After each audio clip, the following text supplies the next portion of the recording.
Moi, je me présente, je m'appelle Florent Adamo, je suis géologue à la mission reconstruction de la Roya et je suis accompagné de mon collègue TimothéeEgen. Ouais, du coup, moi, je suis en charge de la partie ouvrage d'art, donc les ponts et les ouvrages de soutènement et la partie géotech. Donc voilà, on va vous faire un petit compte, un petit retour d'expérience sur l'expérience que nous avons vécue dans les Alpes-Maritimes en octobre 2020. Donc, la tempête Alex.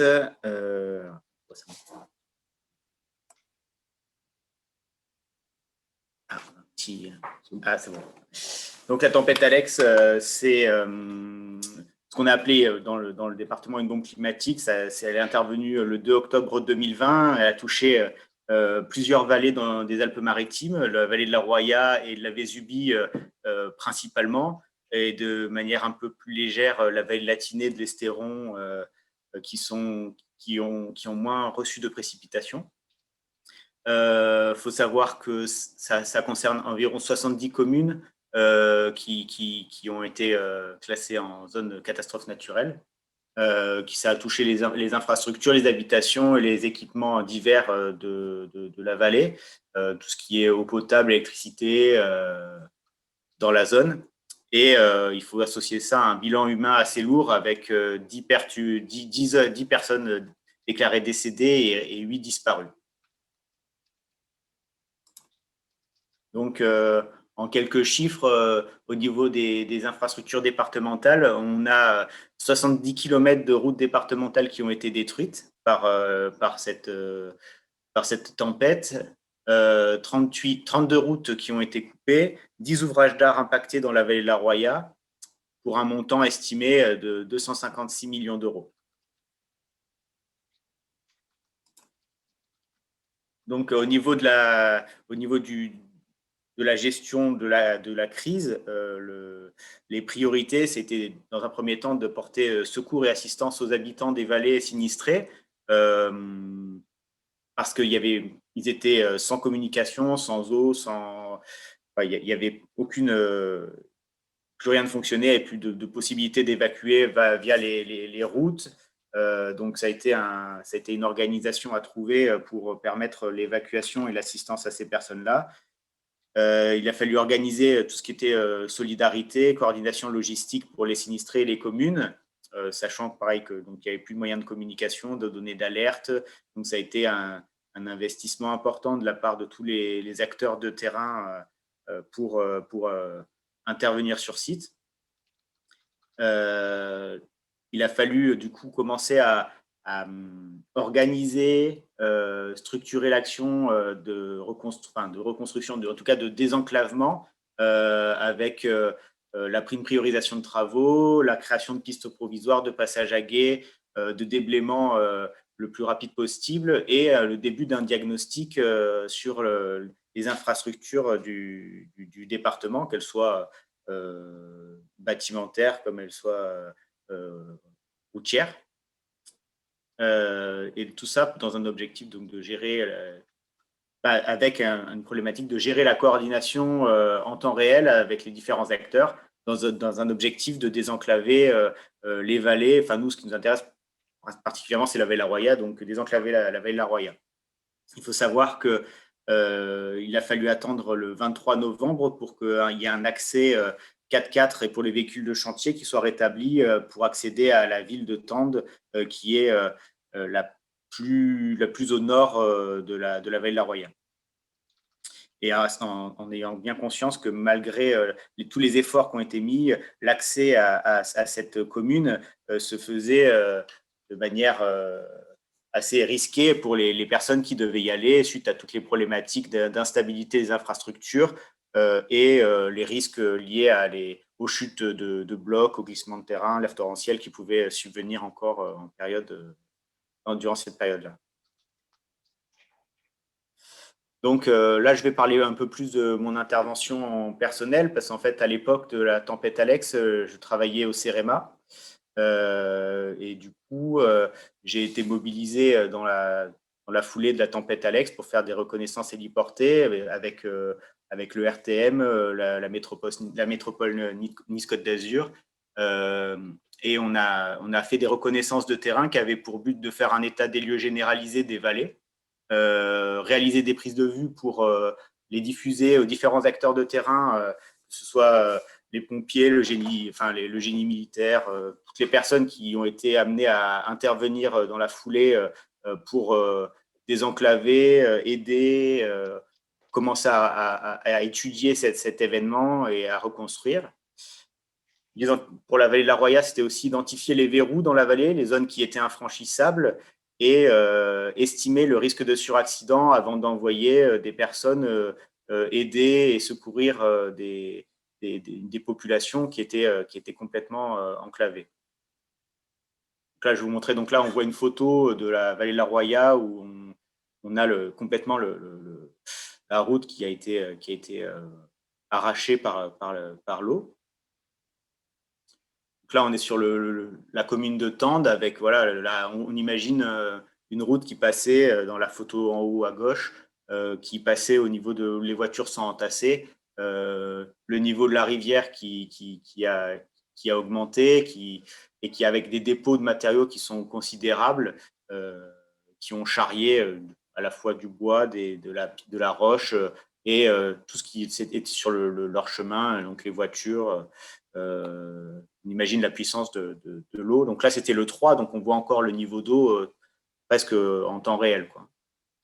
En dessous, on a une photo du pont du Bourgneuf qui permettait l'accès au village de Tende, qui lui aussi a été détruit, généralement à cause d'embâcles qui viennent se créer contre les voûtes du pont et appliquer une pression importante au-delà de ce que peut retenir le pont. Donc ça, c'est une petite photo qui permet de se rendre compte. Ça, donc à gauche, on a la photo de la sortie du tunnel de Tende côté français, où on voit encore ici le viaduc qui avait survécu à la tempête, en tout cas à la nuit, avec ensuite la zone qui avait été complètement érodée par l'eau. Et quelques jours plus tard, il y a un glissement de terrain qui s'est déclenché et qui a emporté le viaduc.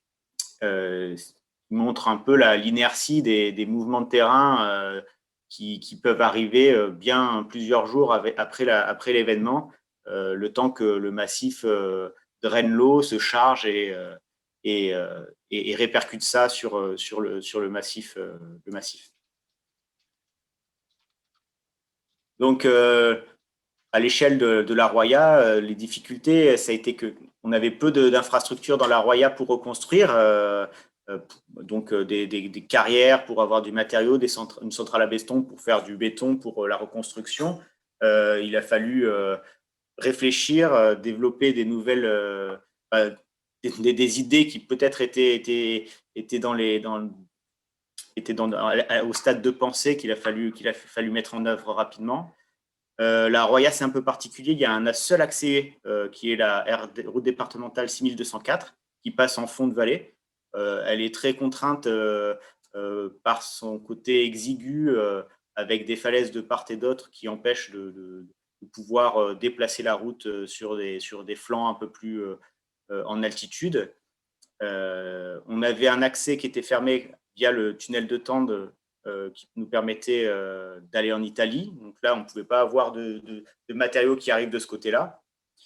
Comme voilà, on n'a pas de déviation possible, mis à part par des pistes qui étaient elles aussi lourdement endommagées, qui permettaient de switcher, de passer d'un côté ou de l'autre de la frontière pour évacuer soit des personnes, soit acheminer du matériel.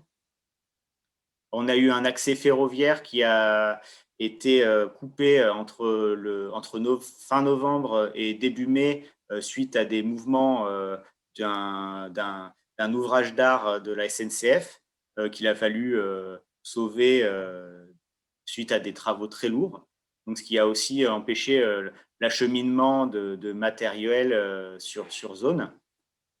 À savoir que voilà, cette ligne de chemin de fer, elle a quand même permis jusqu'au 27 novembre d'évacuer, acheminer du matériel, des vivres pour les gens qui étaient enclavés dans la partie haute de la vallée. Et on a aussi eu un avancement limité dans les travaux suite à des contraintes, on va dire, de la population, avec permettre la circulation des gens dans les zones de travaux. Donc, on a réalisé des convois qui permettent 3 convois par jour, qui permettaient aux gens de pouvoir descendre de la vallée ou remonter en fonction des besoins, mais sans avoir un impact trop important sur les travaux, parce qu'il y a une contrainte d'avancer dans les travaux, mais de permettre aux gens de vivre le mieux possible quand même cette situation de crise. Sans compter les petits problèmes de météo, même si on a été un peu épargné cette année avec des épisodes de météo assez cléments. On n'a pas eu de gros épisodes méditerranéens qui auraient pu à nouveau mettre en péril les zones sur lesquelles on travaillait et à nouveau isoler certains villages. Donc, la mission reconstruction de la Roya, c'est une équipe restreinte. Donc, on a le responsable de la mission qui est Guillaume Chauvin. Ensuite, on a 3 ingénieurs, 2 contrôleurs de travaux, 2 techniciens et une secrétaire comptable qui nous permet d'organiser tout ça. Et le choix a été fait de faire une maîtrise d'œuvre en interne pour suivre ces travaux. Et cette équipe donc réduite, elle peut s'appuyer par contre sur toute la force de frappe du département avec tous les acteurs qui sont à notre service pour mener à bien cette mission.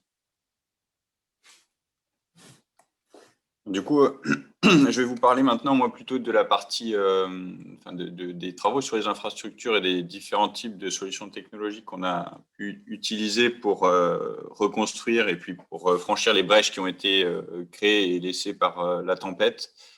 On s'inscrit dans le cadre d'un marché, d'une situation d'urgence, et du coup, on a eu recours à un marché d'urgence pour créer un groupement d'entreprises qui nous a permis d'avoir une force de frappe assez importante. Ce groupement d'entreprises, il est constitué de 7 entreprises co-traitantes, et on a aussi plusieurs sous-traitants qui travaillent dans la vallée. Donc, il faut savoir que ça représente à l'heure actuelle entre 200 et 250 ouvriers qui travaillent quotidiennement dans la vallée. On rentre en période hivernale, donc la situation on va dire que les travaux d'urgence sont un peu freinés par les conditions météorologiques, les conditions météo actuelles, mais la force de frappe reste conséquente. Et du coup, ce marché d'urgence nous a permis de réaliser un grand nombre de travaux un an après. Ça, c'est le leitmotiv qui nous anime au sein de la mission de reconstruction. Reconstruire vite, mais mieux. Vite, oui, parce qu'on avait cette nécessité de désenclaver la vallée, de rétablir au plus vite les accès, comme l'a dit Florent juste avant. Et donc, on avait cette nécessité de réaliser les travaux rapidement, mais on voulait s'inscrire dans cette démarche de reconstruction résiliente et du coup, reconstruire mieux parce que il faut savoir quand même que les cours d'eau qui traversent la vallée de la Roya sont constitués, que ce soit le cours d'eau, la Biogne, la Roya, sont constitués de blocs qui sont parfois plurimétriques et qui, en cas de crue, peuvent avoir un impact énorme en fait sur nos soutènements. Et c'est ça qui a en partie aussi causé la ruine de plusieurs ouvrages de soutènement et d'ouvrages d'art. Donc, reconstruire mieux dans un contexte réglementaire adapté. Pourquoi ? Parce que tous les travaux qu'on va faire sont en bord de cours d'eau. On a des précautions à prendre au niveau environnemental, mais on ne peut pas passer par les procédures classiques de dossier loi sur l'eau pour chaque zone de travaux. Donc, on fait des portées à connaissance qu'on fait valider par les autorités environnementales qui nous permettent de réaliser des travaux rapidement et d'avoir des instructions accélérées. On reconstruit aussi avec un phasage qui doit s'adapter aux contraintes d'exploitation de la vallée. Ça prend du temps, mais petit à petit, on peut améliorer les conditions d'exploitation. Et Florent a parlé des convois qui avaient été mis en place dans la vallée, dans les gorges de Paganin. Ils ont été levés fin août 2021 seulement. Donc, pendant plusieurs mois, on a maintenu des convois pour pouvoir avancer au plus vite les travaux de reconstruction. Sinon, ça aurait été vraiment compliqué. Et on s'est vraiment posé la question aussi de savoir si on allait reconstruire à l'identique ou choisir des solutions alternatives, passer à d'autres endroits ou pas. Je vais vous présenter un peu plus ça en détail juste après. Voilà, ça c'est quelques chiffres encore concernant les soutènements, enfin concernant les travaux qu'on réalise. Vous voyez un petit peu les chiffres au niveau financier.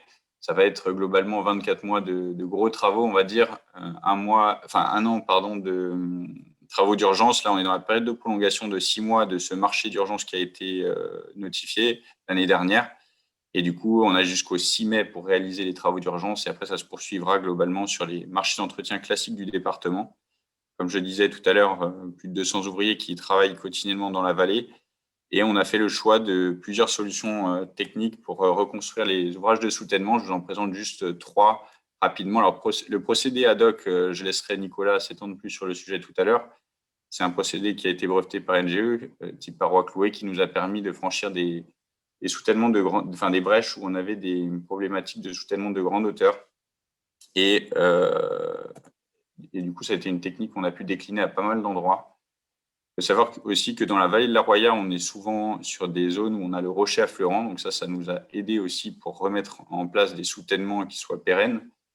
Là, c'est une autre technique qu'on utilise avec des écailles en éléments préfabriqués qui nous permettent d'éviter de coffrer en fait le parement vu et qui nous permettent de gagner du temps. Donc, on a des écailles préfabriquées qu'on vient remplir avec un gros béton de remplissage à l'arrière, un C20-25, et pour finalement constituer une solution type mur-poids pour rétablir aussi certaines brèches. Et une autre solution, on a constitué bien d'autres encore, hein, des traditionnels. Mais l'idée, en fait, c'était de se créer un catalogue en fait, de soutènement qui se décline à finalement toutes les configurations qu'on peut rencontrer dans la vallée, que ce soit dans les zones où on a le rocher affleurant ou dans les zones où on est sur du matériau alluvionnaire. Donc, on a pu se créer finalement un catalogue de soutènement. Ça nous évitait de refaire des missions géotechniques d'exécution à chaque brèche. Ça nous a permis d'avancer de façon considérable en fait, sur la reconstruction des différents ouvrages de soutènement. Donc, juste avant, j'ai présenté des brèches qui finalement sont assez classiques. On a aussi eu affaire à des brèches beaucoup plus complexes. Là, c'est le cas de la brèche 22, par exemple, dans les gorges de Paganin. La brèche 22, elle a été complètement, enfin, la route départementale à cet endroit-là a été complètement emportée à l'issue de la tempête. Et le problème, c'est qu'on avait, du coup, enfin, vous voyez la configuration un peu, c'est une brèche qui est relativement haute, où on a dû créer des pistes provisoires pour rétablir l'accès et désenclaver les villages qui se situaient au nord de ces brèches et pour surtout permettre l'approvisionnement des chantiers qui se faisaient au-dessus. Et du coup, on s'est posé pas mal de questions pour savoir comment on allait traiter ces brèches, ces deux brèches-là, en fait, ces deux brèches qu'on a qualifiées de complexes, parce qu'au début, on ne savait pas comment on allait les traiter. Donc, toutes les problématiques sont listées à l'écran. On avait une priorité absolue, c'était de maintenir la circulation, puisque si on coupait la circulation à cet endroit-là, tous les autres chantiers au nord de la vallée, il faut savoir qu'il y a plus de 200 brèches dans la vallée, donc on est à la brèche 22, il y en a encore beaucoup d'autres, et du coup, si on coupait la circulation à cet endroit-là, tous les autres chantiers au nord étaient arrêtés. Donc, finalement, on s'est tourné vers une solution où on a déjà réalisé, là, c'est encore en cours de travaux, on réalise un premier soutènement provisoire justement en paroi ad hoc pour établir une voie de circulation en tête, ce qui permettra aussi de sortir de ce contexte difficile en cas de nouvelles crues. En fait, la piste est relativement basse à l'heure actuelle, donc ça permettra de rétablir la circulation à une hauteur plus cohérente, on va dire. Et du coup, on réalisera un deuxième soutènement définitif pour recréer la largeur de RD qu'on avait avant.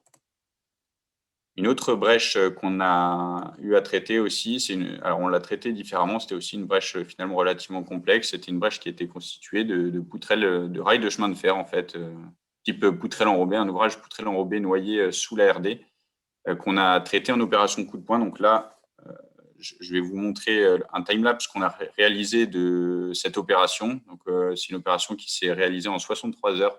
On avait prévu 3 jours non-stop en fait, pour réaliser la brèche. Donc, on avait prévenu longtemps à l'avance les habitants de la vallée et le train était à l'époque rétabli. Du coup, on pouvait se permettre de couper 3 jours complets où des équipes se sont relayées en 3-8 pour réaliser justement les travaux de cette brèche. Je vous montre le time-lapse.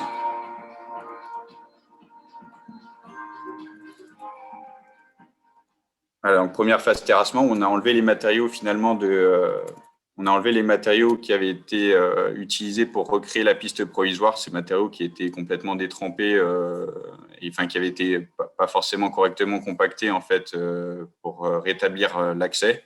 Donc, on a déjà substitué tout le matériau qui avait été utilisé pour réaliser les pistes et on a créé ensuite, vous allez le voir, donc, une assise béton.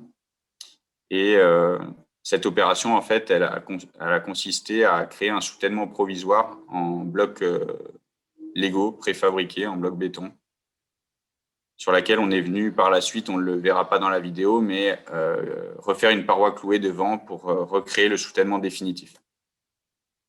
Donc, c'est une opération qui a mobilisé nos équipes pendant 3 jours. On avait aussi des agents du département qui suivaient en temps réel justement l'avancée des travaux et puis le bon déroulement des travaux. Ça a été une logistique qui a été assez compliquée à mettre en œuvre. Ça a été préparé plusieurs mois à l'avance en fait. Et surtout pour justement gérer cette contrainte d'exploitation qu'on avait, de rétablir au plus vite la circulation, parce qu'il faut savoir qu'au nord de cette brèche, on a le CHU de Tende, on a plusieurs établissements qui sont indispensables au bon fonctionnement de la vallée. Donc, ça a mobilisé une énergie assez conséquente. Mais voilà, c'est une brèche qu'on a traitée en opération coup de poing. C'est la seule qu'on a fait comme ça pour l'instant. Mais ça a été efficace et ça nous a permis de rétablir rapidement l'accès sur cette brèche. Alors là, je passe très rapidement sur… on étudie maintenant à long terme plus… l'avenir en fait de la vallée, et on se penche aussi sur des solutions plutôt novatrices. Le transport par câble, par exemple, on a une étude de faisabilité qui est en cours par un bureau d'études agréé qui va pouvoir étudier justement la faisabilité, la mise en place d'un transport par câble pour l'accès à à Casterino. Je parle maintenant rapidement des ouvrages d'art aussi, puisque, comme on l'a dit en introduction, plusieurs ouvrages d'art ont été impactés par la tempête. On a 6 ouvrages neufs à reconstruire. Donc, le premier a déjà été reconstruit au sud de Breil, c'est le pont du Pertus. C'est un multipoutre mixte en acier autopatinable de 24 mètres. Et on débuté récemment le marché de réalisation de 2 ouvrages d'art en fait, au sud de Fontan, 2 bowstrings de 75 mètres et 55 mètres de portée pour franchir 2 brèches que je vais vous montrer juste après. On a également sur la route, sur la RD 91, la route qui donne accès à la vallée des Merveilles à Casterino, une galerie paravalanche qui sera reconstruite. Donc ça, Florian en parlera aussi tout à l'heure. Donc c'est globalement les travaux d'ouvrage neufs. On a voulu les mener plutôt en 2022-2023. Pourquoi ? Parce qu'on avait déjà, dans le cadre des travaux d'urgence, des travaux lourds à réaliser au niveau des ouvrages de soutènement. C'était indispensable de les rétablir pour permettre justement le bon déroulement des travaux d'ouvrage d'art. Donc, c'est le choix qu'on a fait de différer de 1 an en fait, le démarrage des travaux de reconstruction des ouvrages d'art. On en a 6 en tout. Donc, le pont des 14 Arches, lui, qui a été franchi en pont de secours, il a été rapidement mis en place. Le Bourgneuf que vous avez vu tout à l'heure, on a fait un passage à gué. À l'heure actuelle, c'est toujours un passage à gué, donc ça reste assez précaire, mais on rentre en phase étude tout juste en fait au niveau du Bourgneuf. Et ça, c'est les 2 ouvrages d'art, donc le pont du Queyros et le pont d'Ambault, dont je parlais, 75 mètres pour le pont d'Ambault. Il faut savoir que l'ancien pont faisait simplement 22 mètres et on rétablit un ouvrage de 75 mètres, toujours pour se placer dans ce contexte de reconstruire mieux. C'est sûr que ça aurait été plus rapide de reconstruire une petite voûte maçonnée de 22 mètres, mais on a fait le choix de reconstruire de façon cohérente en laissant tout ce que la tempête a emporté, on le laisse au cours d'eau. D'ailleurs, on le voit ici avec ce visuel. En rouge, les anciennes emprises des ouvrages qui étaient avant la tempête et les nouveaux ouvrages qu'on va rétablir. Donc, le pont d'Ambault à gauche, le pont du Queyros à gauche et le pont d'Ambault à droite. Donc, quelques chiffres sur ces ouvrages d'art. C'est du coup, pour le pont du Queyros et d'Ambault, c'est un marché globalement aux alentours des 9 millions d'euros pour traiter les deux brèches. C'est des ouvrages particuliers, on va dire. C'est des ouvrages de type bowstring sur lesquels, du coup, on est passé en maîtrise d'œuvre interne. Ça nous a permis aussi de gagner du temps dans la constitution du dossier. Et c'est pour ça qu'on peut déjà, à l'heure actuelle, être en phase travaux pour réaliser ces ouvrages d'art 1 an après, ce qui reste assez court finalement pour monter un dossier de ce type-là. On avait réalisé aussi des fouilles archéologiques au niveau du pont du Kéros parce qu'il y avait des enjeux archéologiques avant de réaliser les ponts. Et pour cette étude des 2 ouvrages, on s'est appuyé aussi sur l'expertise du CEREMA qui a été en AMO pour nous guider aussi dans certains choix de conception, de dimensionnement, tant sur la partie charpente métallique que sur la partie fondation. Voilà, ça c'est un visuel qu'on a pu réaliser du pont du Kéros pour présenter aussi aux élus le type de structure qui a été retenu. Donc, ouvrage de type bowstring avec des suspentes métalliques, c'est pas des câbles, des plats métalliques pour une meilleure durabilité aussi et une facilité de mise en œuvre et d'inspection à long terme. Et donc, pour finir sur les ouvrages d'art, là, on rentre en phase étude sur le rétablissement du pont des 14 Arches, là où a été mis en place un pont de secours, parce que maintenant, il faut aussi, il va falloir retirer ce pont de secours et passer en ouvrage définitif, et toujours dans cette optique aussi d'améliorer les tracés en plante dès que c'est possible, de redonner du gabarit à la rivière. Donc là, on redresse le tracé dans la zone pour améliorer les conditions de circulation aussi des usagers de la route départementale. Donc, moi, je reviens sur la RD 91 dont vous a parlé Timothée, qui est un secteur qui est encore à l'heure actuelle enclavé, surtout en période hivernale. Donc, on a fait plusieurs... Il y a plusieurs brèches à traiter sur cette zone-là. La route départementale a été très impactée dans cette zone. On est sur un torrent de montagne qui draine un bassin versant assez large et qui a reçu une quantité de précipitations vraiment importante qui a érodé et créé des problématiques de lave torrentielle, glissement de terrain, chute de blocs et érosion de berges qui sont très importantes. Donc, à l'heure actuelle, comme je disais, il est toujours partiellement enclavé parce qu'il y a des pistes qui permettent de rejoindre ce hameau via le nord du département, la commune de Tende et l'Italie. Donc, cette zone a été accessible tout l'été. Maintenant, avec la problématique de l'hiver, les pistes étant à environ 2000 mètres d'altitude, on ne peut pas assurer la viabilité hivernale. Donc, le hameau se retrouve à nouveau isolé pour un second hiver. Donc, les pistes, elles sont aussi le seul accès vers l'Italie. Donc, pour les personnes qui veulent traverser et éviter de passer par le littoral pour rejoindre l'Italie, ils peuvent passer par ces pistes qui ont été un peu améliorées pour permettre au plus grand nombre de pouvoir passer. Donc, notre objectif qui a été atteint, hein, c'était de pouvoir ouvrir une route piste provisoire qui permet d'accéder jusqu'au lac des Mèches, qui est donc, si je retrouve la souris, qui est ici, donc qui est la zone où on peut arriver actuellement suite à la réalisation des chantiers qui ont été terminés en aval ou qui sont sur le point d'être terminés. En amont, on a des problématiques qui sont vraiment très compliquées à gérer et que je vais vous présenter juste derrière. Voilà, donc ça, c'est les problématiques qu'on a eues sur la zone. Donc, on voit tout ce qui est en termes d'érosion de berge, des choses qui sont très, très importantes, avec le lit qui a récupéré une largeur beaucoup plus importante qu'initialement, érodé la route, avec des fronts de taille qui sont très importants et qui ne permettent pas de reconstruire en l'état une route pour désenclaver le hameau à l'heure actuelle. Là, on a des laves torrentielles.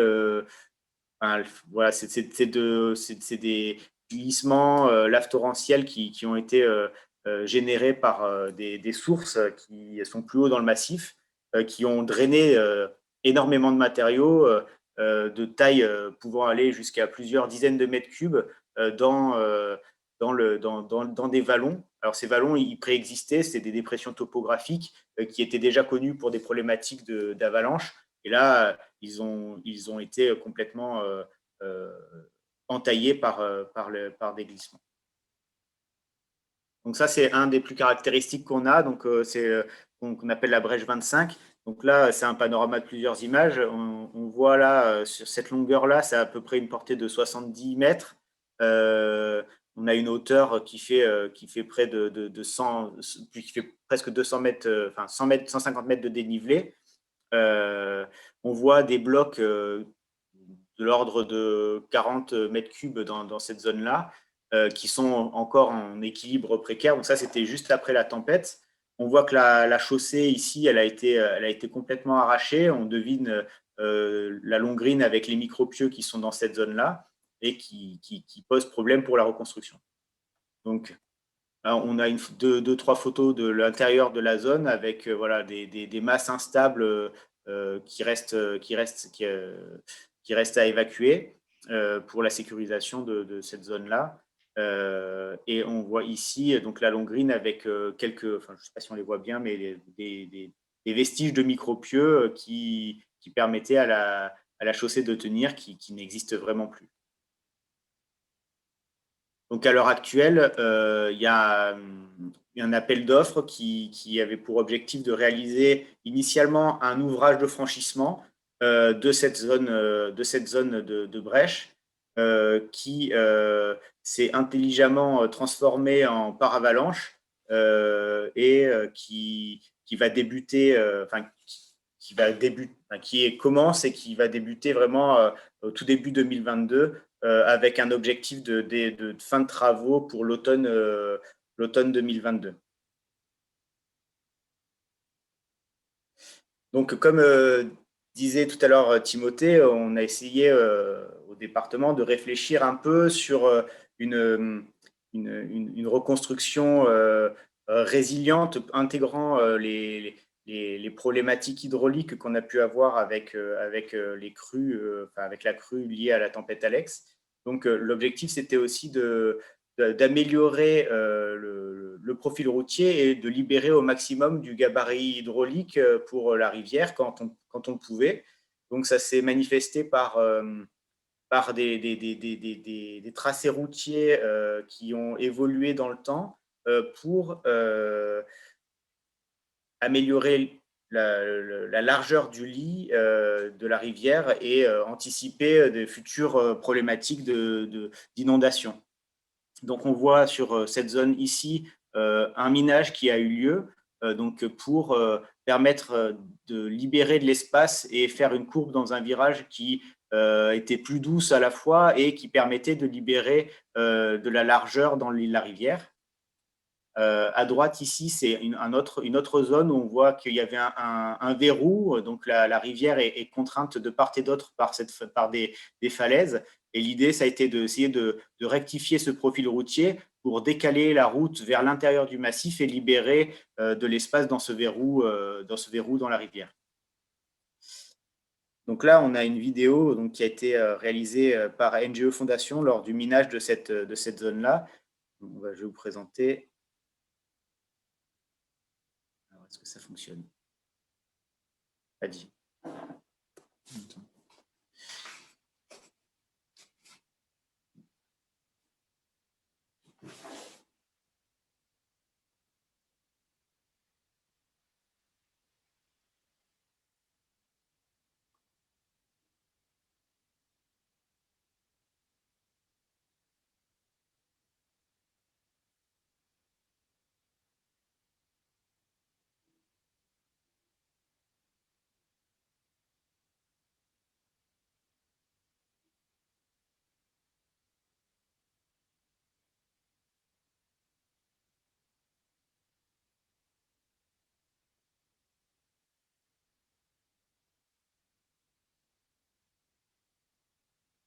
Donc, le volume global de ce minage est d'environ 5000 m3, qui est réalisé en 2 temps. Donc, ça, c'est le premier minage de l'ordre de 3000 m3 qui qui est intervenu il y a quelques mois. Et là, avec l'arrivée de la neige sur ce secteur-là, les travaux ont été interrompus pour une reprise au printemps prochain. Et donc, l'objectif étant de libérer, donc là on voit le tracé routier qui est modifié, et donc on va pouvoir libérer toute cette zone-là pour la rivière et permettre d'augmenter le gabarit hydraulique de la rivière. Autre exemple, voilà, une amélioration ici d'un sens, enfin d'une insertion de route. On va profiter de plusieurs éperons rocheux qui sont en bord de rivière pour venir faire un élargissement et permettre une meilleure giration. Voilà. En fait, on profite de la tempête pour améliorer tout ce qu'on peut dans la vallée, que ce soit en termes de gabarit hydraulique pour être sûr que, en tout cas pour améliorer la situation hydraulique et améliorer la situation des usagers dans le secteur. Donc, on a fait au département une campagne de vol hélico 1 an après la tempête Alex, ce qui nous a permis de mettre en évidence un peu l'évolution de la vallée et l'avancée des travaux. Donc, Timothée vous parlait tout à l'heure du pont du Pertus qui a été terminé. Donc là, c'est une photo le 3, en haut, c'est une photo le 3 octobre et en dessous, c'est une photo le 13 octobre 2021. Donc, 1 an sépare ces deux images. Et on se rend bien compte que voilà, les travaux, c'est un moyen très visuel de voir que les travaux ont bien avancé. Sur l'image de droite, on voit une zone qui a été fortement érodée suite au virage de la rivière et qui maintenant qui est maintenant un ouvrage de soutènement en parois ad hoc que vous présentera Nicolas Villard par la suite, qui a permis de rétablir la circulation au sud de Breil. Un autre exemple avec en dessous le village de Saorge, une zone où la rivière est vraiment très contrainte par deux parois rocheuses qui a induit la destruction d'une zone de chaussée sur une hauteur assez importante et qui a été rétablie suite à la réalisation d'un mur de soutènement provisoire en big block pour désenclaver le reste de la vallée. Donc voilà, on vous remercie pour votre attention et on reste disponible pour vos questions éventuelles. Merci beaucoup, c'est très intéressant. Je crois que Nicolas Villard voulait prendre la parole et puis on prendra les questions par la suite. Oui, peut-être qu'éventuellement, j'enchaîne sur 5-10 minutes et puis on compile toutes les questions en fin de séquence avant la coupure si ça vous convient.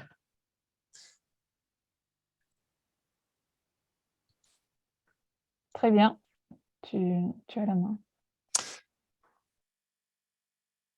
Donc, je voulais apporter un témoignage complémentaire du point de vue de l'entreprise de travaux qui a également travaillé pour la SNCF, qui s'excuse de ne pas pouvoir être des nôtres ce matin, du moins l'équipe de Nice. Donc, je ne vais pas être long et être très visuel avant la coupure de midi. En préambule, je fais le constat que depuis quelques années, on fait un peu les urgentistes du BTP, parfois malgré nous. Et toutes ces illustrations démontrent que les innovations qu'on avait pu préparer se déploient très bien dans un contexte d'urgence, ce qu'on pourrait dépasser. Donc, bon, ce sont des vraies urgences qui sont déployées en quelques semaines, voire quelques jours pour les containers par bloc de la Maurienne en bas à gauche, jusqu'aux chantiers réquisitionnés par l'État pendant le confinement en haut à droite sur les infrastructures ferroviaires et qui sollicitent des technos, des procédés, mais également des matériels spécifiques. Donc, si je complète le propos du département, je ne rappelle pas l'état des dégâts en dehors de quelques chiffres que je trouve marquants dans les études que le RTM a produit. On a jusqu'à 250, voire 1000 mètres cubes érodés par mètre linéaire de rivière, 75 000 mètres cubes de flottants. Donc, c'est assez édifiant pour une pluviométrie qui est plus que centennale. Il y a déjà eu des crues presque comparables dans les années 20, mais on a eu 650 mm en 10 heures, ce qui est un extrême. Et j'ai également compilé en haut à droite la carte du Parne, des vallées enclavées des Alpes, où on se rend compte qu'on couchait déjà toutes les cases pour avoir potentiellement des soucis dans ce fond de vallée. Et donc, le surlendemain de la tempête, nous étions dans la vallée de deux façons. Pour le compte du département, puisque nous avions un accord cadre préexistant avant le marché d'urgence, mais également pour la SNCF, avec qui on intervient sur des chantiers d'urgence également. Mais très concrètement, la première semaine, voire les 2 premières semaines, c'est de l'humanitaire qu'il a fallu faire, entre guillemets. Hein. Les mots ne sont pas tellement galvaudés, avec quelques photos qui en disent long sur l'état de confusion et de sidération. Comment est-ce qu'on intervient à J+2 ? Les tout premiers jours, c'est mettre à disposition de l'eau, du fuel, voire de quoi fabriquer des passerelles de fortune pour désenclaver les hameaux. Et puis empiler les reconnaissances avec le génie, le département, la SNCF. Les photos en bas à gauche sont les trains travaux qui permettaient d'accéder sur le haut de la vallée avant qu'un ouvrage ne compromette cet axe. Et bon, clairement, le train travaux, c'était l'Arche de Noé. Donc, beaucoup d'engagements informels. Et très vite, il faut définir des stratégies de protection, faire des hypothèses de conception d'ouvrage pour combler ces brèches, tout en veillant à la sécurité de nos équipes, puisqu'on a un risque de suraccident qui est quand même notable. Un petit fossé technologique entre les premières remontées d'informations qu'on a, les photos satellites, les radars précipitation, les stations de crue qui n'avaient pas été emportées. Et puis concrètement, dans le fond de vallée, enclavé, coupé du monde, sans téléphone, sans électricité, ben on fait à l'ancienne et on essaye de synthétiser tout ça. J'aime bien la photo en bas à droite du mur à arcature SNCF. On se retrouve à faire des photos de photos, tellement les conditions de travail étaient dégradées. Donc, si j'essaye de conceptualiser les critères qu'on retrouve dans beaucoup de ces situations de crise, bon, déjà, aborder le terrain avec beaucoup d'humilité et d'écoute, veiller, quand on a affaire à plusieurs gestionnaires, à faire le tri entre les injonctions contradictoires qu'on peut recevoir, les priorités, les délais qui diffèrent, faire de la coopération et pas de la co-gestion. Et très vite, on se rend compte qu'il nous faut des moyens matériels, mais également dans les procédés, qui répondent à 4 critères que j'ai mis en bas, à gauche de l'écran, à savoir l'autonomie, la robustesse, la redondance et la modularité, puisqu'on va être contraint de les acheminer par un train travaux, qui est le seul moyen d'accès sur le haut de la vallée pour des engins lourds, et qui vont nous permettre d'engager très très rapidement des travaux de sauvegarde conservatoire pour ce qui peut encore l'être, mais le lendemain du diagnostic, voire dans la semaine qui suit le diagnostic. Donc, impératif d'être présent à 100% sur le terrain aux côtés des gestionnaires. Et donc, l'ingénierie géotechnique de crise, entre guillemets, déjà une très très bonne interprétation de terrain vis-à-vis des phénomènes hydro-géomorphologiques, et pouvoir engager rapidement là aussi, quitte à ce que ce soit avec des moyens manuscrits, les moyens matériels pour venir conforter, soutenir ce qui pouvait encore l'être. Et à rebours, on s'appuie sur notre bureau d'études interne qui calcule et justifie les différents ouvrages en fonction des configs géologiques et des essais qui suivront parfois 2-3 semaines après. Et dans ce contexte-là, on a effectivement utilisé cette paroi préfa que le département mentionnait, puisqu'elle répond à pas mal de ces critères d'autonomie, de robustesse, de redondance et de modularité, et qui nous permettait, une fois acheminés par un train travaux dans le fond de vallée, de s'adapter, sachant qu'on avait des modules qui faisaient 3 mètres carrés et qui avaient une capacité de rétention de 21 tonnes par ancrage. Donc, c'était assez simple d'engager les premiers travaux de cette façon. En image, on a un procédé qui est assez agile, qui permet d'être installé comme du remblai renforcé, entre guillemets, mais également en déblai pour des sites beaucoup plus escarpés, comme c'est le cas en bas à droite, avec les premières brèches qui ont été traitées et livrées en une dizaine de jours. Au final, c'est un choix technologique qui donne plutôt satisfaction des parties prenantes, y compris de l'OFB, vu que bon, l'emprise et les impacts sont moindres en rivière. On s'est toujours refusé de prélever des matériaux dans la rivière. On avait un dépôt torrentiel plutôt sec, entre guillemets, sur un terrain privé qui nous a permis de remblayer ces parements. Et puis, on avait un bilan carbone de matériaux ou de transport qui était plutôt intéressant également, vu les contraintes d'accès en fond de vallée. En quelques chiffres synthétiques, puisque l'heure tourne, les équipes travaillent encore sur place alors qu'il est dans la vallée. Nous avons eu jusqu'à 50 personnes, 50 000 heures de travail sur une trentaine de chantiers, 30 km de forage réalisés pour, entre autres, 5 000 m² de ces fameuses parois et une centaine de sites diagnostiqués. Donc l'expérience est avant tout humaine. C'est primordial d'avoir de l'expérience pour pouvoir la remobiliser dans un contexte dégradé. En notant également un ajustement des rôles qui est intéressant entre les différents acteurs, que ce soit entreprise ou maître d'ouvrage. Et donc, je salue la qualité du relationnel que nous avons pu avoir, tant avec les équipes du département qu'avec celles de la SNCF. Je vous propose de passer les points de discussion en bas de page qu'on aura cet après-midi lors de la table ronde et des différents ateliers. En image, quelques autres chantiers que nous avons pu réaliser qui ne sont pas des soutènements en parois préfa. Notre boîte à outils R&D dans laquelle on va piocher pour venir traiter les problématiques qu'on rencontre au cas par cas. Je passe rapidement sur la fin de la présentation qui vous sera de toute façon, je pense, envoyée.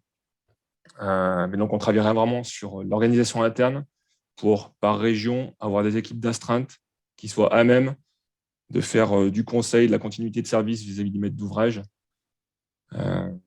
comme ça a déjà été le cas dans les Pyrénées, par exemple, lors des crues de barrage.